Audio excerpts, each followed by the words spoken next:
Welcome friends, आज हम लोग पढ़ेंगे आसाम पुलिस के जूनियर असिस्टेंट के प्रीवियस ईयर्स क्वेश्चंस। ये सारे एमसीक्यू बेस्ड क्वेश्चंस है which is very important for Assam exams. तो पहला क्वेश्चन करते हैं। The weight of an object would be minimum when it is placed at north pole, south pole, equator या फिर centre of the earth. मान लीजिए कि ये अर्थ है, ठीक है, और ये सेंटर हो गया, ये नॉर्थ पोल हो गया, ये साउथ पोल हो गया। तो यहाँ पे वेट कब मिनिमम रहेगा और कब ज्यादा रहेगा?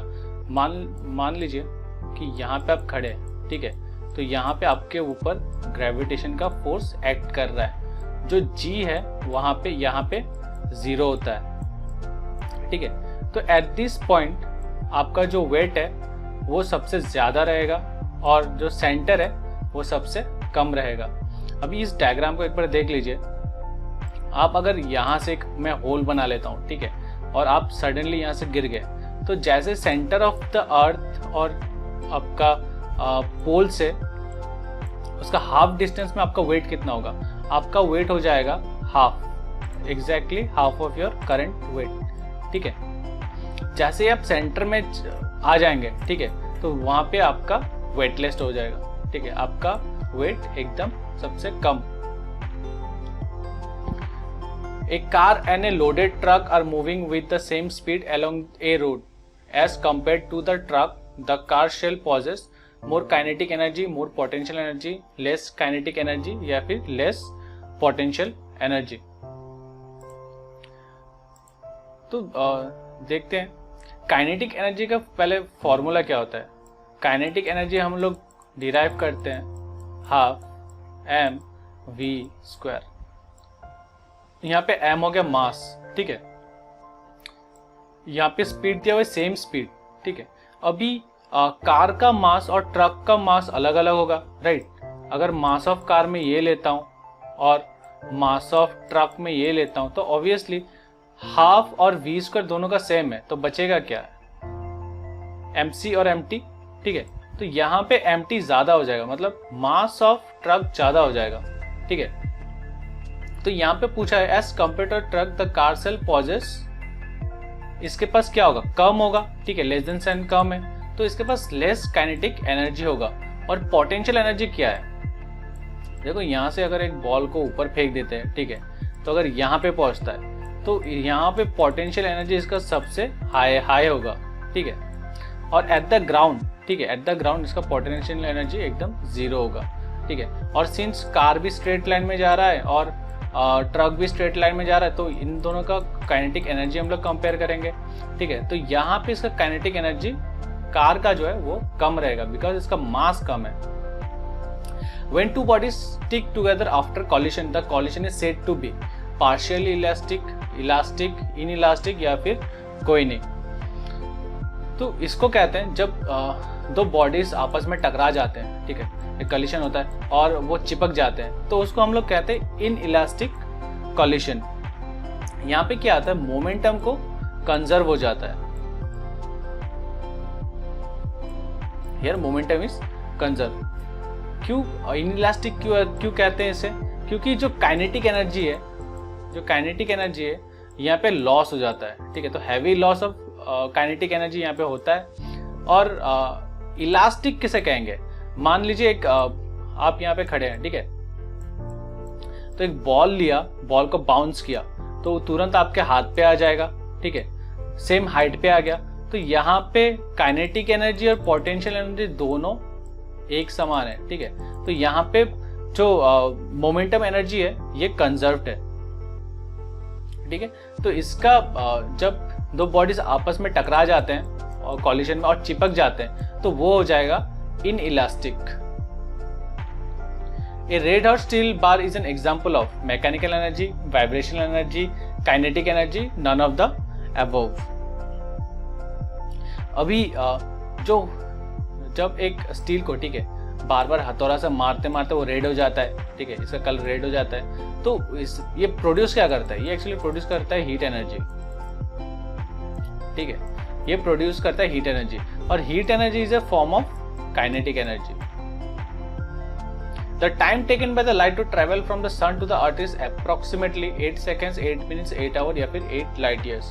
जो टोटल टाइम लगता है वो है 8 मिनट्स 20 सेकेंड्स, ठीक है। तो ये थोड़ा लगभग सही हो जाएगा, ठीक है। और अगर पूछता है डिस्टेंस, ठीक है, अर्थ और सन के बीच में डिस्टेंस, तो हो जाएगा वो 149,597,870 किलोमीटर।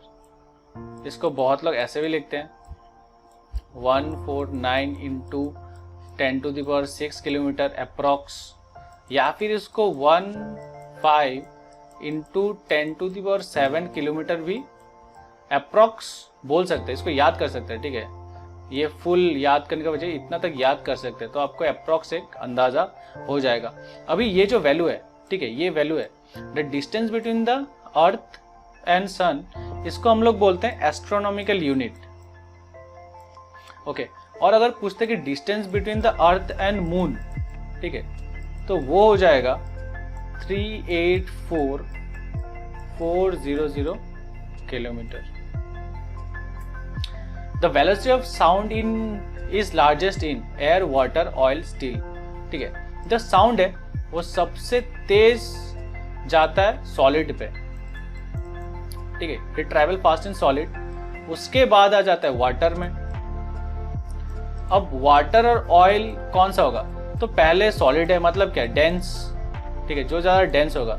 अब ऑयल क्या है, ऑयल है पानी के ऊपर रहता है, ठीक है, ऑयल पानी के ऊपर रहता है, तो ये लेस डेंस हो गया, तो वाटर ज्यादा डेंस हो गया, तो वाटर हो जाएगा, फिर ऑयल हो जाएगा, उसके बाद एयर हो जाएगा। अब बोला है कि साउंड इज लार्जेस्ट इन, तो लार्जेस्ट किस में होगा, जो ज्यादा डेंस हो, तो ज्यादा डेंस कौन है, स्टील है।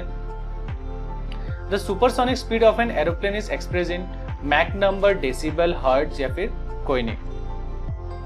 जो सुपरसोनिक साउंड है, स्पीड है, ठीक है, वो स्पीड ऑफ साउंड से ज्यादा है, ठीक है। तो इसको एक्सप्रेस हम लोग करते हैं मैक नंबर से। और जो फर्स्ट एयरक्राफ्ट टू फ्लाई सुपरसोनिकली वो अमेरिका के बेल X-1 है, ठीक है। इसका जो थ्रस्ट है, ठीक है, इसका जो थ्रस्ट है, इसमें ये पावर देता है लिक्विड ऑक्सीजन और इथाइल अल्कोहल से।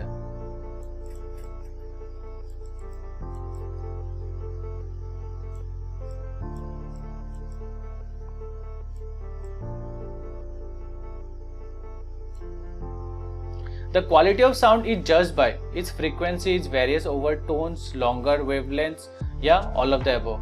तो ये जब क्वालिटी ऑफ साउंड की बात आती है, जैसे गिटार हो गया, ठीक है, तो इसकी फ्रीक्वेंसी हम लोग देखते हैं, इसके हर एक टोन्स को देखते हैं, इसको वेवलेंथ को देखते हैं कि कितने अच्छी तरह से कितने दूर तक ये जा रहा है।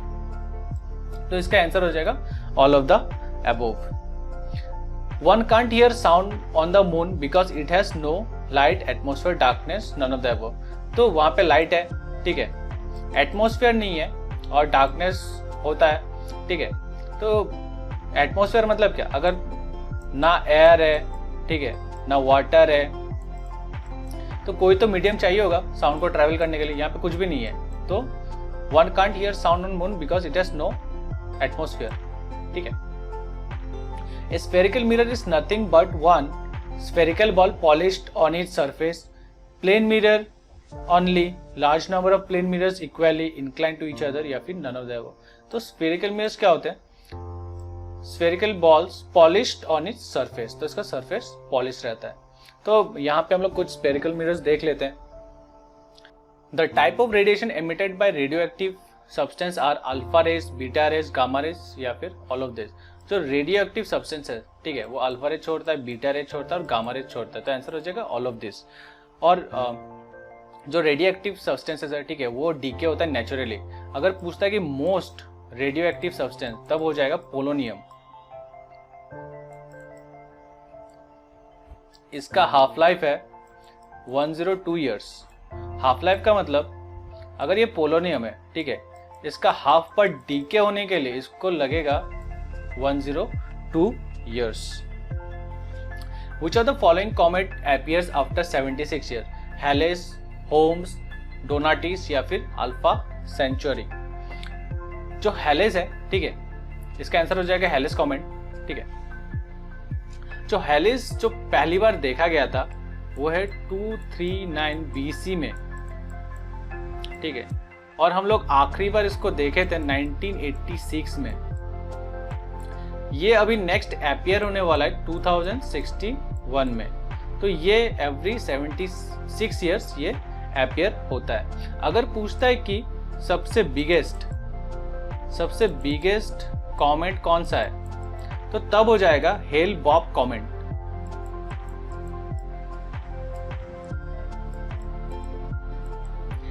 हेल बॉब कॉमेट, ठीक है। और बात करते हैं होम्स के बारे में, ठीक है। इसका पीरियड है 7 इयर्स। इसको डिस्कवर किया था 1892 में, ठीक है। लास्ट हम लोग ने इसको देखा था मार्च 27, 2014 में, ठीक है। और इसको हम लोग नेक्स्ट देखने वाले हैं फेब 19, 2021 में। जो डोनाटिस है उसका हम लोग को कब ये नेक्स्ट अपीयर होने वाला है इसका पता नहीं है, पर इसको लास्ट देखा गया था 1858। The angle in case of A water molecule is approximately 90 degrees, 180 degrees, 105 degrees या फिर 75 डिग्रीज। तो इसका लगभग होता है 105 डिग्रीज, ठीक है। ये है हो गया bond angle of water molecule. तो इस वाटर मॉलिक्यूल का फॉर्मूला हो जाता है H2O, ठीक है। तो 2 H ऐसे रहेंगे और बीच में जो एंगल बनता है, ठीक है, उसको बोलते हैं बॉन्ड एंगल, क्योंकि ये दोनों बॉन्ड्स हैं, ठीक है। ये बॉन्ड हो गया, ये बॉन्ड हो गया, तो इसके बीच में जो एंगल है 104.45 डिग्री होता है, which is approximately 105 degrees. Atoms with the same atomic number but different mass number are called isotones, isobar, isomers या फिर आइसोटोप्स। अभी जो आइसोटोन्स है, ठीक है, इसमें सेम नंबर ऑफ न्यूट्रॉन्स रहते हैं। एक एग्जांपल ले लेते हैं, क्लोरीन 37, ठीक है। तो एटॉमिक नंबर ऑफ क्लोरीन हो गया 17, तो इसमें प्रोटीन्स कितने होंगे? प्रोटॉन्स होंगे 17, ठीक है। और बचे कितने?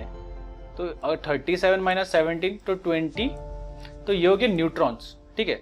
और एक एग्जांपल ले लेते हैं K39, तो पोटेशियम का एटॉमिक नंबर कितना हो गया? 19, तो इसमें प्रोटॉन्स कितने हैं?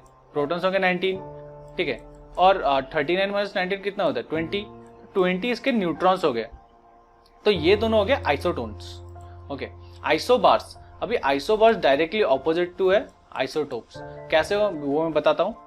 आइसोबार जो है वो उसका एटॉमिक नंबर डिफरेंट होता है बट सेम मास नंबर, इसका मास नंबर सेम रहता है, ठीक है।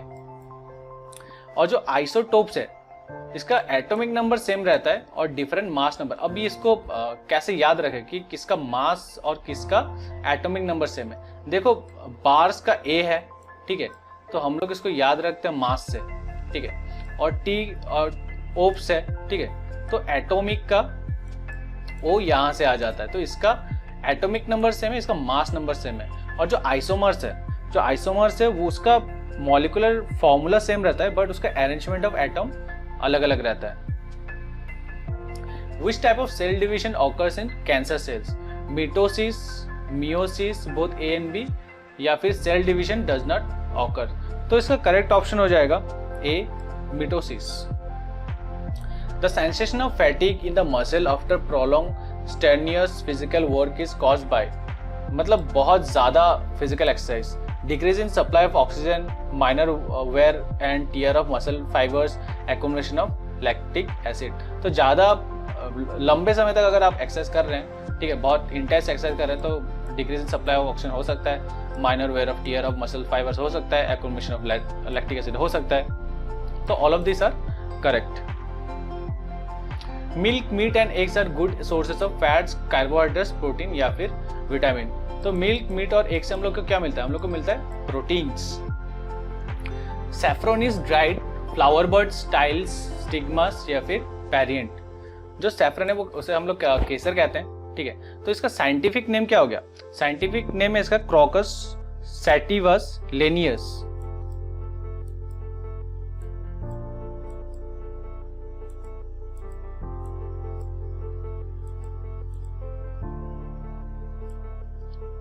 ठीक है। इसको रोज ऑफ सैफरन, अगर रोज ऑफ सैफरन किसे कहते हैं, तो अगर ऑप्शन में है तो क्रोकस, सैटिवस, लेनियस, तो ये ऑप्शन करेक्ट हो जाएगा। तो सैफरन इज ड्राइड स्टिग्मस। तो सैफरन ये है, ठीक है। केसर ऐसा दिखता है। Animal which uses sound as its eye is dog, bat, cat, snake. कौन साउंड यूज करता है देखने के लिए, तो वो हो जाएगा बैट, ठीक है। और बैट कौन सा नॉइज बनाता है, तो वो है या तो पिंग्स और क्लिक्स। इसका जो साउंड का रेंज है, ठीक है, वो है 9 किलोहर्ट्ज से लेके 200 किलोहर्ट्ज। और अगर ह्यूमन की बात करते हैं तो ह्यूमन 20 to 20 किलोहर्ट्ज तक सुन सकता है। The computer speed is measured in kilobytes, bytes, hertz, megabytes. तो जैसे हम लोग एक कंप्यूटर खरीदते हैं तो वहां पे हम लोग देखते हैं MHz, ठीक है, GHz, तो ये हो गया मेगा हर्ट्ज या फिर गीगा हर्ट्ज, ठीक है। तो हम लोग कंप्यूटर का जो स्पीड है वो हम लोग मेजर करते हैं हर्ट्ज से।